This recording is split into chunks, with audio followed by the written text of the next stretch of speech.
Hello friends, புதினா தொக்கு பண்ண போகிறேன். கடலைப்பருப்பு, உளுத்தம்பருப்பு, வெந்தயம், சீரகம், கடுகு, மிளகு, காஞ்ச மிளகா,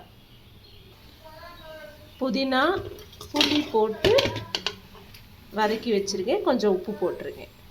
இது மூணுத்தையும் நல்லா வதக்கி வச்சுருக்கேன். இப்போ இதெல்லாம் அரைச்சிட்டு எப்படி பண்ணுறதுன்னு பார்க்கலாம். பார்த்திங்கன்னா நல்லா நைஸாக அரைச்சாச்சு. அரைச்சதுக்கப்புறம் நல்லெண்ணெய் ஊற்றி வச்சுருக்கேன். நல்லா காஞ்சதுக்கப்புறம் இந்த நல்ல நறுக்கின பூண்டு எல்லாம் போட்டு தாளிக்கணும். இப்போ பார்த்தீங்கன்னா தாளிப்புக்கு கடுகு போட போகிறேன். கொஞ்சமாக உளுத்தம்பருப்பு,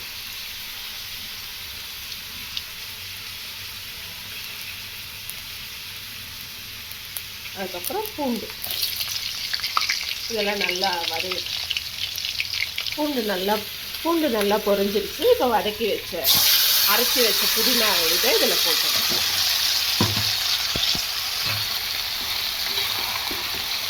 நல்லெண்ணெயிலே நல்லா ஸ்லோ ஃப்ளேமில் வச்சு வதக்குனிங்கன்னா ரொம்ப டேஸ்ட்டாக இருக்கும். நல்லா ஸ்லோ ஃப்ளேமில் வச்சு இது நல்லா வதக்குனிங்கன்னா எண்ணெய் பிரிஞ்சு வரும்போது நீங்கள் ஸ்டவ் ஆஃப் பண்ணிவிட்டு யூஸ் பண்ணிக்கோங்க. இது 10 நாள் 15 நாள் ஆனாலும் கெட்டு போகிறது இல்லை, நல்லாயிருக்கும். பாருங்கள், நல்லா தொக்கு நல்லா வெந்துட்டுருக்கு. நல்லா வாசனையாகவும் இருக்குது.